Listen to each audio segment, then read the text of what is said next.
Richard Desjardins, bienvenue au Franc-Tireur. Bonjour. J'ai vu ton film hier. La question que je me suis posée pendant tout le film, que je me pose encore ce soir, c'est pourquoi on s'en fout des Indiens? D'abord, ils sont pas beaucoup. Puis, on n'a plus eu besoin d'eux autres. Ça fait 200 ans qu'on n'a plus besoin d'eux autres. Les Français qui étaient peu nombreux par rapport aux Anglais avaient besoin absolument de l'appui militaire, des Algonquins. Les Indiens nous aidaient. Oui, oui, c'était réel, ça. Mais il y a un manque, même aujourd'hui, il y a un manque de compassion quand on parle des Indiens. Qu'est-ce qui a fait qu'à un moment donné, tu as décidé que tu t'intéressais à eux autres? D'abord, on ne les connaissait pas. Ça fait longtemps qu'on les voit quand même, tu sais.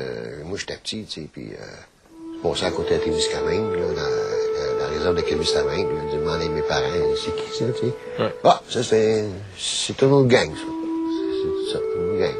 Fait que t'as grandi dans ce mépris-là aussi. Oui. Puis, mettons, on parle des années 20, là, il y avait encore des Algonquins qui avaient jamais rencontré de Blanc, là. Qui étaient dans le bois. Puis là, ils disaient, mais qu'est-ce qui arrivait quand ils rencontraient un Blanc? Mais ils disaient, ils se poussaient. C'était comme pas bon signe, là. Oui. C'était négatif, là. C'était négatif. Peut-être là. Mais ça a été la compétition par rapport au bois, là, tu sais, la chasse, la pêche. Les ressources. Les ressources. T'sais, on le dit dans le film, ils sont devenus encombrants. Puis moi, je suis sûr que ça a été envisagé jusqu'à un genre de solution finale, là. À l'américaine, là. Toi, tu penses qu'il y a déjà eu... on a déjà déjà voulu les exterminer, pur et simple. Ben, ça aurait été bien fun qu'il n'aurait pas été là, tu sais. Ça aurait simplifié bien les affaires. As-tu peur que ton film soit mal reçu? Non. Non? Non, je pense pas. Moi, je pense pas qu'il y ait personne quand même, tu sais, qui est contre le fait de se faire conter une histoire, qui est vraie, qui est comme un peu aussi, qui a été approuvé par l'ensemble de la communauté algonquine. Ben, c'est quand je suis arrivé dans le bois, la première fois là, que je les ai vus, j'avais 16 ans peut-être, là. J'étais assistant mesureur dans le bois, dans le parc La Vérandrie. Puis là, il est tombé sur un campement. Oui. La première fois que je voyais ça. Puis, à toute évidence, on voyait bien qu'il était pas riche, ce monde-là, là. Les enfants avaient l'air malades, là. Même, je me rappelle, avant de partir dans le bois, avec mon mesureur, on se ramassait une couple de boîtes de lunch de plus. On laissait ça sur la pile de bois, puis il y en avait plus, ça partait vite, là. Ça te touchait? C'était impressionnant. Puis là, derrière, il te regardait, puis il te parlait pas, puis tu sais. Il disait jamais bonjour, il te regardait jamais dans les yeux. Tu sais, il t'ignorait, là. Mais encore aujourd'hui, si tu t'en vas dans une communauté algonquine, les aînés ne te regarderont pas, tu sais. OK, t'es-tu en train de me dire que sur le contact face-à-face humain, ponctuel, ils sont pas faciles à aimer? Non, pas qu'ils sont pas faciles à aimer, c'est qu'ils veulent pas entrer en contact avec toi. Tu sais. Pour des raisons que ça leur a jamais rien rapporté. Il n'y a pas d'intérêt à nous connaître. Non. Ça a toujours été des mauvaises nouvelles. Tu sais, c'est une histoire de se faire fourrer tout le temps. Mais quand même, écoute, les Québécois, bon, on est un peuple minoritaire. On s'identifie, tu sais, par exemple, on s'identifie aux Palestiniens, tu sais. Leur lutte identitaire, pas tout le monde, etc. pas tout le Non, monde. mais collectivement, souvent, là, ici, là, il y a souvent eu un courant. Mais eux, les Indiens, beaucoup d'Indiens qui vivent sur le territoire du Québec, ils ont des conditions de vie qu'on pourrait comparer à la Palestine. C'est un peu comme nos Palestiniens, puis on n'a pas de compassion face à eux autres. C'est quand même stupéfiant. Ben, c'est un phénomène qui, je pense, qu'on peut rencontrer bien ailleurs. Eux autres sont encore plus conquis que nous autres, on est conquis. Ouais.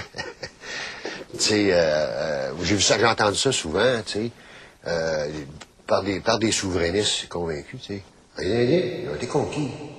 Ensuite, on n'en parle plus. Les Indiens, ils ont été conquis. Ensuite, on n'en parle plus. Les Indiens, ils ont été conquis. Ensuite, on n'en parle plus. De souverainistes. Ah oui, l'indépendantisme puis tout, on ne veut pas ressortir ça, ces histoires-là, tu sais, c'est comme... de toute façon, ils sont pas nombreux, puis... Mais ce qu'on oublie toujours, c'est que, oui, c'est vrai qu'ils sont pas nombreux. Ils sont quoi, au Québec, 75-80 000, mais ils sont partout. Ce qui est très, très important, c'est que les territoires sont contrôlés par Québec. Oui. Les territoires physiques. Puis le gouvernement du Québec a fait des saloperies, comme d'autres gouvernements, aux Indiens. Bien sûr. On a été payés que les autres? Si tu regardes ça aujourd'hui, tu regardes la condition des Indiens en Saskatchewan par Manitoba, c'est pas mieux que ça, là. OK. Moi, j'ai vu le film, les gens qui nous regardent l'ont pas vu. Ce qu'ils se disent présentement, c'est ils ont juste à se prendre en main, qu'ils se prennent une job, qu'ils aillent travailler. Ben ouais. Puis, explique-leur. il y a une affaire qui est importante aussi à dire que j'ai constaté. C'est comment fort que c'est l'instinct grégaire d'une nation. Ben, à la limite, je dirais là que ce que moi je vois là, c'est que dans la nature humaine, dans les groupes humains, là, il y en a qui préfèrent crever en gang que réussir tout seul. Le reste du temps, il va me donner le numéro de téléphone du ministre à Québec, là, c'est des affaires indiennes, là, si vous voulez. Je suis convaincu que personne ne sait c'est qui le ministre. Probablement pas. C'est qui? Pelletier. Benoît Pelletier. Benoît Pelletier. Il était là hier. Y as-tu parlé? Non, je te donne. Qu'est-ce que tu dirais? Ben, tout ce que j'ai dit, c'est que il est ministre il est ministre d'abord des Affaires intergouvernementales, sous-secrétaire des Affaires autochtones, de la réforme de CAFA du scrutin, je pense, puis tout, ben, de côté, c'est son titre. Oui. Fait que ça prend la moitié de la page. Fait qu'il n'y a plus rien à écrire en dessous. Tu il fait pas confiance. Ben, ce qu'il a dit, lui, ce qu'il a fait, lui, hein, ce qu'il a dit, rien. Bonsoir, mesdames, messieurs. Je me disais avant d'arriver à quel point il est extraordinaire, extraordinaire, extraordinaire, extraordinaire que nous soyons tous et toutes réunis ce soir, ces hommes et ces femmes. Et je me disais en même temps à quel point il a fallu du cran, il a fallu de l'audace, il a fallu de la ténacité de la part de tous ces bâtisseurs, ces hommes et ces femmes.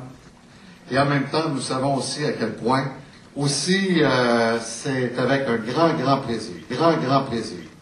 Et merci à tous ceux, à ces hommes et ces femmes, qui ont mis du cœur, qui ont mis des efforts, qui ont mis de l'énergie. Merci. Quand c'est rare en Titi, tu vas te retrouver avec 75 Algonquins, dont tous les chefs de bande, me semble. Ce que tu dis, c'est qu'il aurait dû arriver avec une annonce. Non, même pas, les saluer.